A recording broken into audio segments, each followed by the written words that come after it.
It is 1961. Killer is a strong word. And as you sit at the breakfast table on the farm, looking out over the fields with the sheep and the cows, it's hard to imagine how one little movement could have changed so much. Go back just 9 years and you're in school. The fancy Loreto boarding school in Musselburgh, no less. Christ knows why. Your father always told you you'd work on the farm as soon as you were old enough. So a fancy education, in order to run a farm near Churnside, didn't really seem necessary. Not least because you were rank rotten at school.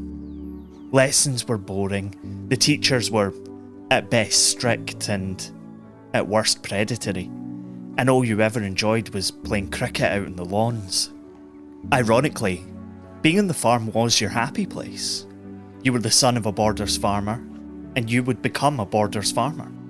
You were never happier than when you were among the 1,250 acres, jumping on a tractor to help out at a harvest, or cutting about in your father's Alvis Speed 20, where they could barely see you over the steering wheel. When you were pulled out of school at 16, after both your uncle and grandfather passed away, you were secretly delighted.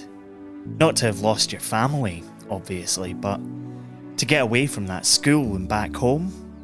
Hell yeah. And now here you are, nearly 10 years later at the same kitchen table where they told you weren't going back to school. You replay it all again in your head. The cry of the engines, the squeal of the tyres, the bang of tyre on bodywork, the crunching, the impact, the screaming. Did you really kill all of those people? This is Scotland, a podcast about history and where we made it. I'm Michael Park. It is 1956. Ever since you met Ian at a young farmers' meeting in Ednam, you'd had this feeling. Not only that you made a friend for life, but that this guy was going to change your life somehow. Ian Scott Watson was a boy racer. Not in the sense that he rode around in a lowered Vauxhall Corsa with a cheap plastic body kit, but in the sense that he raced cars with the Berwickshire District Motor Club. You follow him everywhere, like a disciple to saloon racing.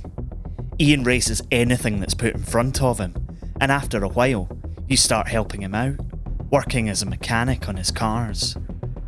One time you go with him to Winfield, where they held the first ever Scottish motorsport meeting, to see the legendary drivers of Écurie Écosse, the Scottish stable, testing their high-performance Jaguars.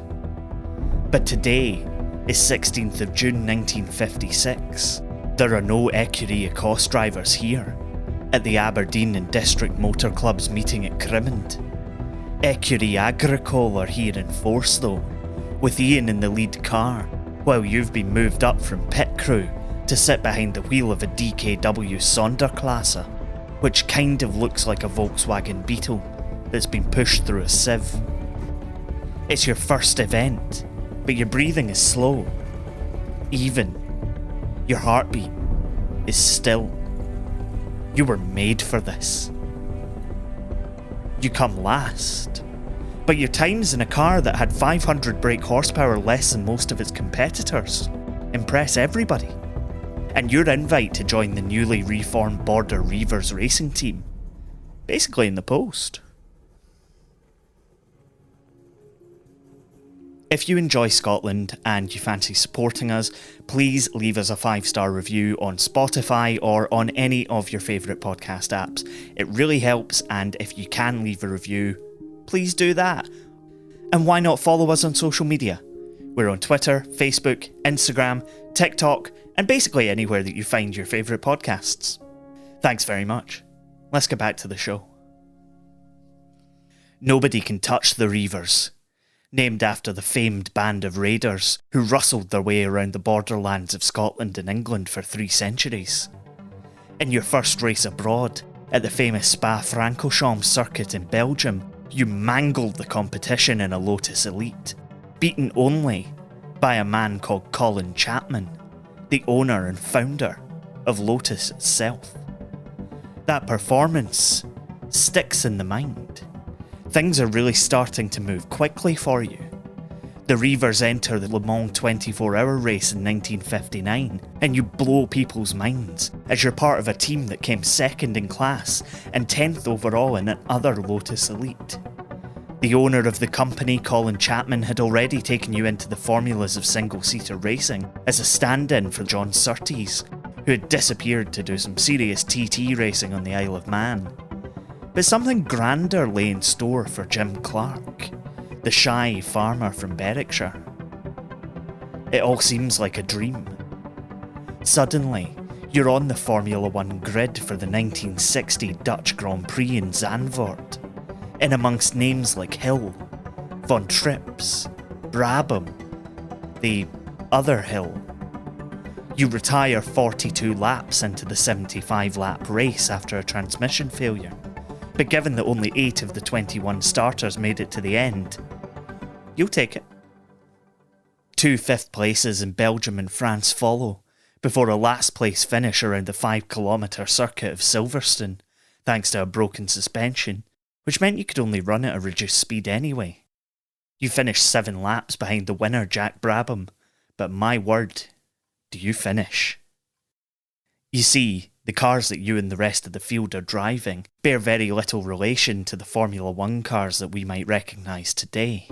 The Lotus 18 that you're competing in is a huge step up from the previous model, but it's still closer to a go-kart that produces 239 brake horsepower with a load of lightweight metal panels strapped to a metal tube frame.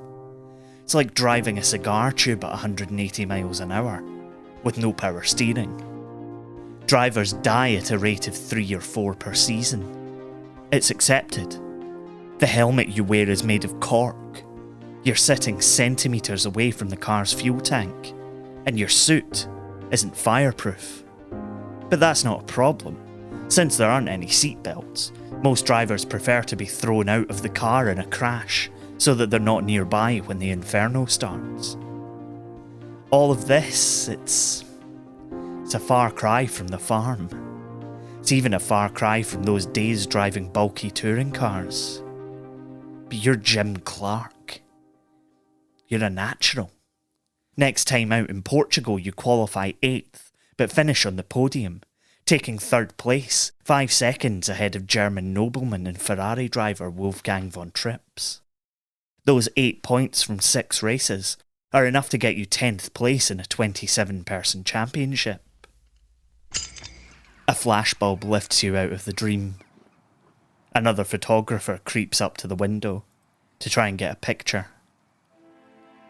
That Portuguese podium seems so far away.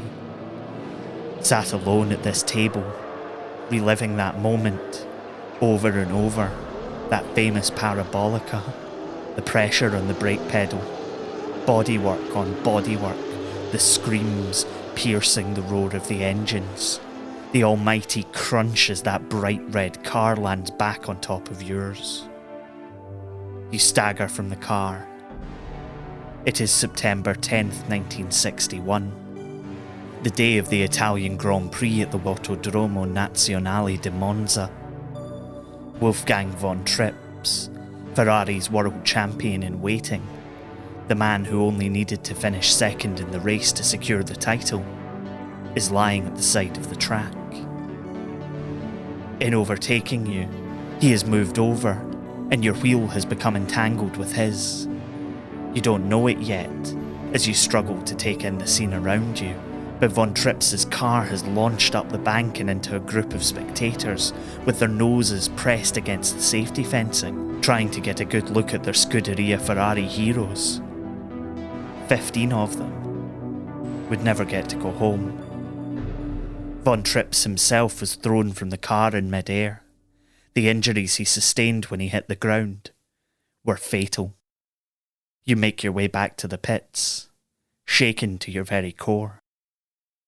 The race goes on. No announcement is made to the rest of the crowd. Organisers will later say that this is to ensure that the ambulances could access the circuit and to stop people blocking the roads. You have your doubts. This is just the latest in a series of accidents involving spectators. including a crash at the 1955 Le Mans 24 Hours, which had killed 84 people. Among the calls for motor racing to be banned completely were reports that you had done something to deliberately harm Von Trips, to put him out of the race, or worse.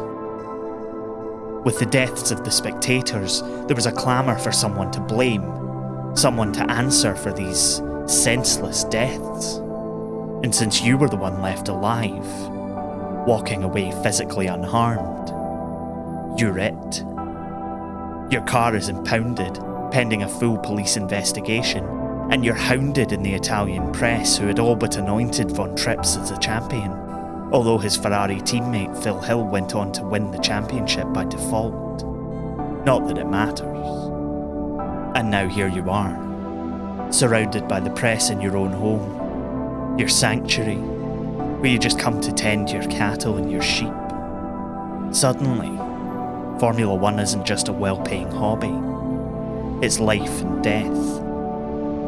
So you go back to the track for the next season, with those spectators' deaths weighing on your shoulders, even though you're cleared of any wrongdoing by the authorities.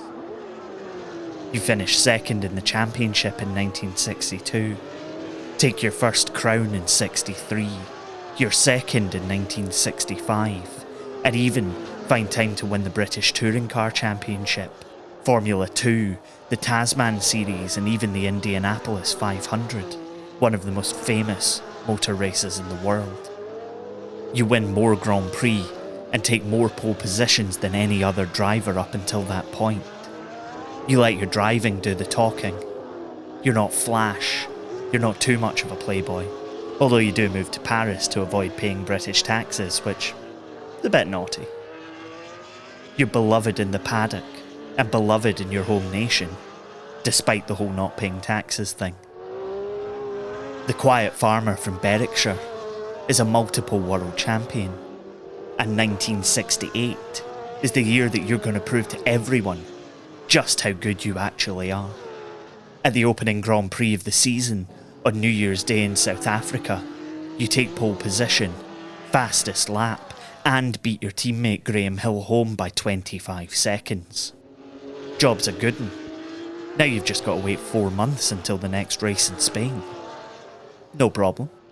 Off to Australia to win the Tasman Series, the closest thing fans in Australia and New Zealand got to Formula One racing for the third time.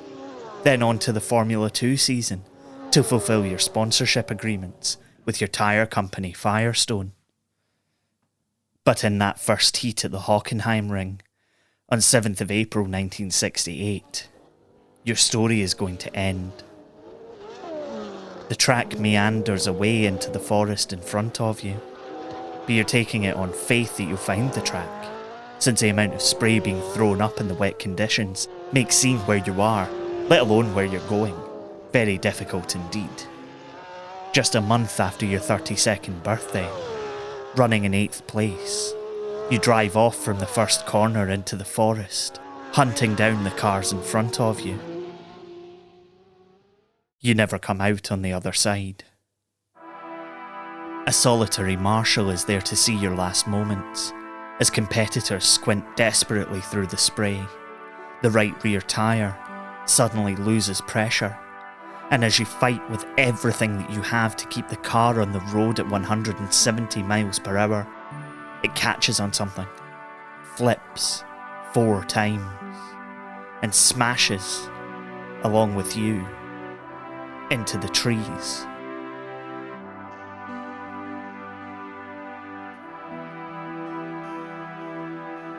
There's a memorial to you at Hockenheim. People still make pilgrimage there every year to pay their respects. The man they call the greatest driver ever to have lived. Forced on by the anguish of that day in 1961, determined to push every boundary, to race through the pain, every race taking you further and further away from the farm, further from the grounding that made you Jim Clark, further away from your peace. The gravestone in Churnside lists Jim Clark as a farmer first, and a racing driver second. Just the way he wanted it. You've been listening to Scotland. It was written and produced by me, Michael Park, and is a production of Be Quiet Media. The music for every episode of Scotland is by our very own world champ Mitch Bain. You can check out more of his work at mitchbain.bequiet.media. You can find out more about the show and read transcripts on our website, scotlandpodcast.net, and we're on Twitter, Facebook, TikTok and Instagram too. Find us by searching Scotland, a Scottish history podcast. Thanks for listening. Look after one another. We'll see you next time.